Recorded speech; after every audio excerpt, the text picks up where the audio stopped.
Thank you very much. We go now to Ms. Dancho for 6 minutes, please.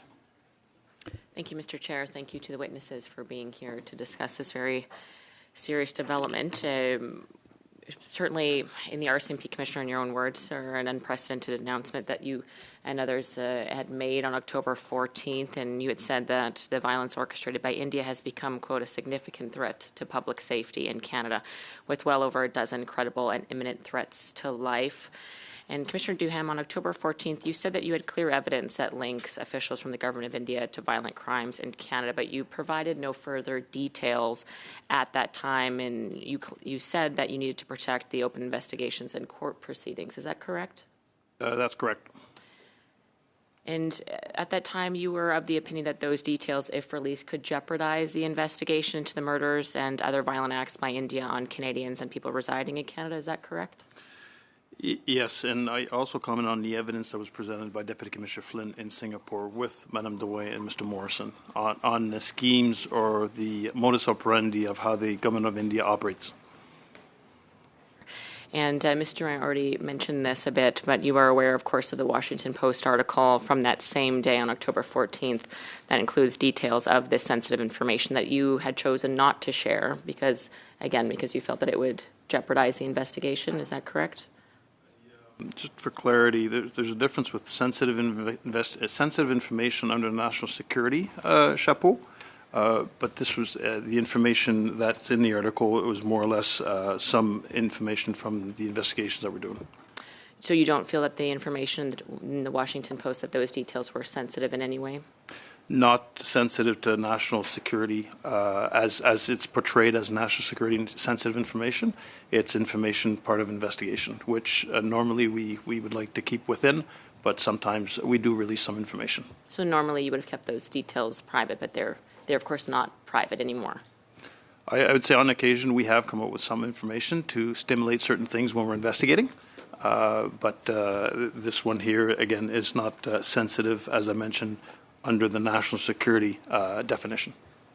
Commissioner, why did you choose not to release the information during your press conference that was at the same time released by the Washington Post? Why were those details kept from the public in Canada? Because I didn't think at that point it was relevant, that specific information. And again, I wasn't part of the conversation with the Washington Post. And Mr. Rain, you were part of that conversation with the Washington Post, is that correct? Correct. Correct, and you felt that those details were not sensitive and would not jeopardize any investigation? So maybe I can share two things. So the information we shared with the journalists over there were not classified. I would like also, and the job of journalists, it may be better than I do, but journalists have also separate sources. That's something that has to be said.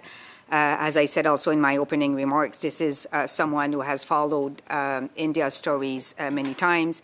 And the information that was disclosed in the Washington Post, I think, are also available elsewhere. You can confirm then that the information about, for example, the Indian Home Affairs Minister and his alleged involvement in these crimes in Canada, that was not released in Canada, however. Can you confirm that? That was only released in the Washington Post, pardon me. So this is not an information we provided to the journalists. Pardon me, it was not information you provided? No. Who provided that information then to the journalist? You're not sure? But that was not yourself who provided that information, was it? We did not. Mr. Morrison, can you comment? Did you provide Sure. that information? The journalist called me and asked me if it was that person. I confirmed it was that person. Oh, you confirmed. So you did. This is a journalist who's written extensively on this topic. Mm-hmm. A journalist that has various sources. Mm-hmm. He asked me if that was one of the people, and I confirmed that it was. Thank you, Mr. Morrison. In that day, you can confirm, both Mr. Wren and Mr. Morrison, that the Prime Minister did not release these information to the Canadian public, but it was released in the Washington Post, correct? Released in the Washington Post, yes. I'm just racking my memory for exactly what the Prime Minister said. Mr. Ray, you advise the Prime Minister on issues of national security and intelligence, correct? You're the top advisor in Canada, is that correct? Correct. Did you advise him not to release that information publicly in Canada? So we worked with the Prime Minister and the different ministers in terms of their public statements, and I think this is what I can say. Like we advised and we review what was going to be the Q&As and the public statement by the Prime Minister and the different ministers. I'm trying to understand why it is the Washington Post received information when the Deputy Commissioner, or pardon me, the Commissioner, the Prime Minister, the Public Safety Minister, and the Minister of Foreign Affairs did not provide that information to Canada. And in fact, Canadians wouldn't know unless they were able to read the Washington Post. I just find that quite unfair to the Canadian public that details were released in advance to the Washington Post and confirmed, according to Mr. Morrison, to the Washington Post, but not provided to Canada. Don't you find that odd?